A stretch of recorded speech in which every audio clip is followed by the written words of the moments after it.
अंग्रेजों से सम्मानजनक शर्तों पर हुई ऐतिहासिक राजपुरा घाट की संधि के बाद भरतपुर के युद्ध में हारा हुआ जनरल लेक दिल्ली होते हुए कानपुर चला जाता है। महाराज यशवंतराव का शक्तिशाली पिंडारी सरदार आमिर खान महाराज से अभी नाराज चल रहा था, क्योंकि राजपुरा घाट की संधि में उसे सम्मिलित नहीं किया गया था, उसकी राय नहीं ली गई थी। तो वह अंग्रेजों से कहता है कि बिना मेरी सलाह के की गई यह संधि देखना ज़्यादा दिनों तक नहीं चलेगी। वह महाराज को भी इस तरह की बातें कहता है। तब महाराज अंग्रेजों से कहते हैं कि आमिर खान को भी एक जागीर दे दी जाए, जिससे उसे पैसा मिलता रहेगा और वह शांत बैठा रहेगा। पर अंग्रेज फिलहाल आमिर खान को कोई जागीर नहीं देते। वह इस तुरुप के इक्के को बाद में महाराज यशवंतराव के खिलाफ ही इस्तेमाल करने के लिए अभी बचा के रखते हैं। महाराज यशवंतराव संधि के बाद रोहतक चले जाते हैं, जहां पर वह भरतपुर के युद्ध के दौरान कायरता दिखाने वाले निकम्मे रिसालेदारों और सैनिकों की छुट्टी कर देते हैं। इसके बाद महाराज रोहतक से जयपुर जाते हैं, जहां पर वह 18 लाख रुपए की चौथ एवं सरदेशमुखी वसूल करते हैं। महाराज के पिंडारी सैनिक, जिन्हें कई महीनों से वेतन नहीं मिला था, अब वह धरना देकर बैठ जाते हैं। तब महाराज उन्हें उनकी बकाया तनख्वाह और खर्चों के पैसे सब चुका देते हैं। पर कई सरदार होलकरों का साथ छोड़कर बेहतर संभावनाओं की तलाश में जयपुर के महाराज की सेना में भर्ती होने चले जाते हैं, जो कि जोधपुर के महाराज से युद्ध लड़ने के लिए सैनिकों की भर्ती कर रहे थे।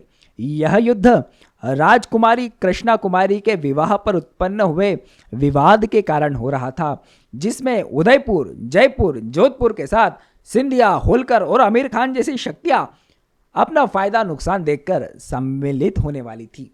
महाराज यशवंतराव के सरदार गणपतराव को सैनिकों के भुगतान में हुई गड़बड़ी का दोषी पाया जाता है, तो महाराज उसे गिरफ्तार करना चाहते थे। जब उसे यह पता चलता है तो गणपतराव भी जयपुर के पक्ष में चले जाता है। देखा आपने।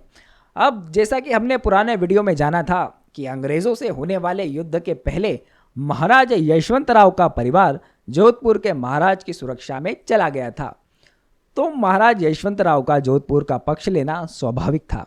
यह देख जयपुर के महाराज ने यशवंतराव जी को 10 लाख रुपए दे दिए, ताकि वह जोधपुर के पक्ष में नहीं जाए।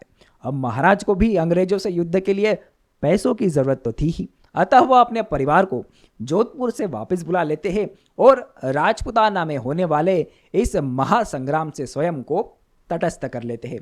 परिणाम स्वरूप जोधपुर पर जयपुर महाराज की जीत होती है। पर लड़ाई अभी खत्म नहीं हुई थी, यह तो अभी और लड़ी जानी थी। अब आमिर खान, जिसे पैसों की बहुत ज़रूरत थी अपनी विशाल सेना के रखरखाव के लिए, वह कैसे शांत बैठता। वह भी इस मौके का फ़ायदा उठाता है और महाराज यशवंतराव का साथ छोड़ देता है और जयपुर के खेमे में चले जाता है। पर जयपुर के दीवान रायचंद के साथ आमिर खान का विवाद हो जाता है और वह जोधपुर के खेमे में शामिल हो जाता है। फिर आमिर खान जयपुर के बख्शी पर हमला करके उसे हराने के बाद वहाँ भयंकर लूट मचाता है। कुछ इसी तरह सिंधिया भी अपना फायदा इस युद्ध से उठाते हैं। यह युद्ध उलझता ही जा रहा था, कोई कभी इस खेमे में तो कभी उस खेमे में जा रहा था, कभी कोई हार रहा था तो कभी कोई जीत रहा था। इस युद्ध का कोई अंत ना होते देख आमिर खान पिंडारी की धमकी भरी सलाह पर उदयपुर के महाराज अपनी राजकुमारी कृष्णा को जहर का प्याला भिजवाकर उसकी जीवन लीला के साथ राजपुताना में होने वाले इस महायुद्ध का भी अंत कर देते हैं। दोस्तों देखिए भारत माता की विडंबना को, जब उसके वीर सपूतों को एकजुट होकर विदेशी आक्रमणकारी अंग्रेजों से लड़ना चाहिए था, तब वह आपस में झूठे मान सम्मान और निजी स्वार्थों की पूर्ति के लिए एक दूसरे का गला काट रहे थे। अंग्रेज भी यह देखकर हंसते जरूर होंगे।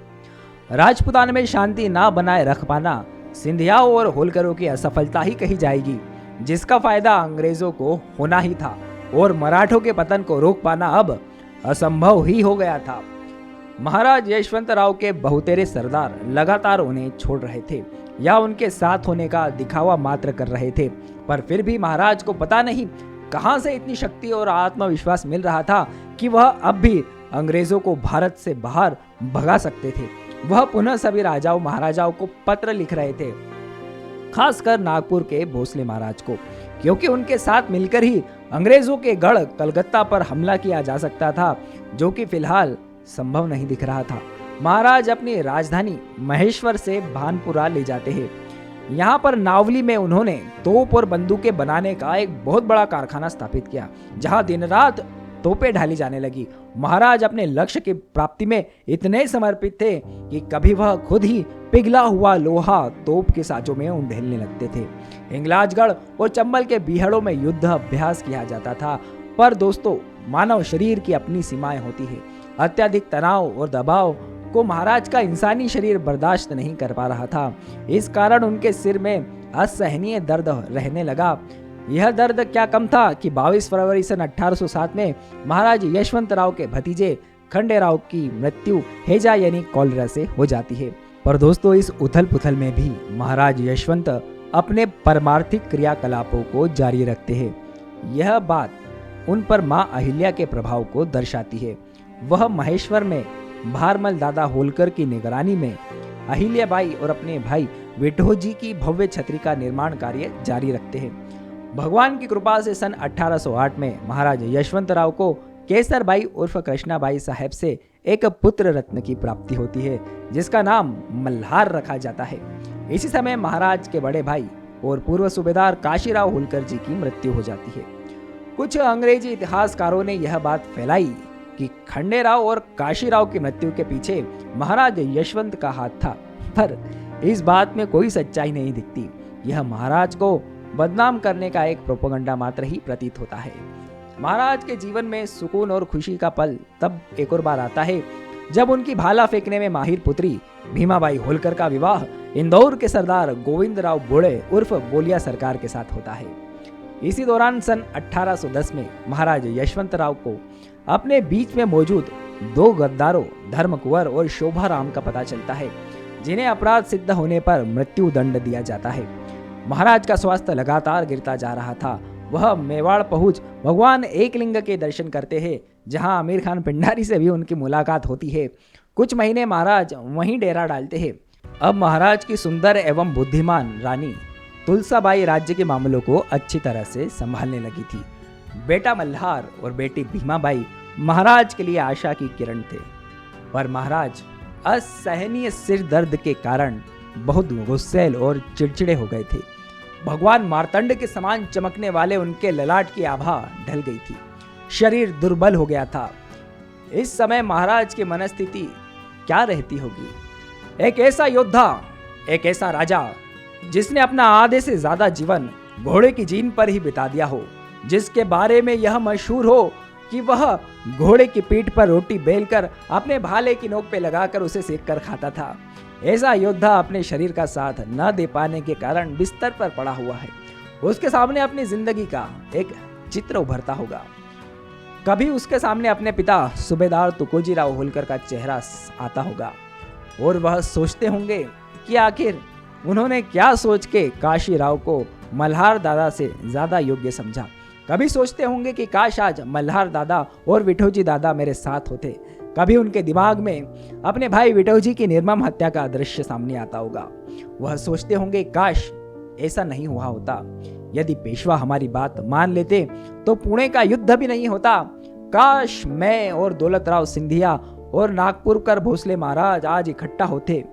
कभी वह उन दिनों को याद करते होंगे कि किस तरह से बख्शी भवानी शंकर ने उनका साथ दिया था और फिर एक दिन वही उन्हें छोड़कर चला गया। कभी अपने उन बहादुर सरदारों के बारे में महाराज सोचते होंगे जिन पर उन्हें गर्व था, पर आज उन्हीं की गद्दारी के बारे में सोचकर उनका दिल टूट जाता होगा। सैकड़ों अंग्रेजों के खून का स्वाद चख चुकी अपनी तलवार को देखकर उनके शरीर का रोम रोम फड़क जाता होगा और कहता होगा कि चलो उठो, तैयारी करो, हमें अंग्रेजों से युद्ध करना है। महाराज का हौसला तो नहीं टूटा, पर एक दिन जिंदगी की कच्ची डोर टूट गई। 28 अक्टूबर सन 1808 में महाराज यशवंतराव होलकर का स्वर्गवास हो जाता है और धरती का लाल धरती में विलीन हो जाता है। भानपुरा में महाराज की स्मृति में इस भव्य छतरी का निर्माण किया गया। उनके बाद महारानी तुलसाबाई ने अंग्रेजों से संघर्ष को जारी रखा। महारानी तुलसाबाई को उन्हीं का गद्दार गफूर खान मरवा देता है। इस विषय पर बनाया हुआ यह वीडियो आप देख सकते हैं। फिर महाराज की बेटी भीमाबाई भी अंग्रेजों से युद्ध को जारी रखती है, जिस पर बना यह वीडियो आप देख सकते हैं। तो दोस्तों, यह था महाराज यशवंतराव होलकर की सीरीज का अंतिम वीडियो। आपको यह श्रृंखला कैसी लगी कमेंट में ज़रूर बताइएगा, और आगे किस विषय पर वीडियो देखना चाहोगे यह भी आप कमेंट में बता सकते हैं। इस श्रृंखला को सफल बनाने के लिए आप सभी का बहुत बहुत धन्यवाद।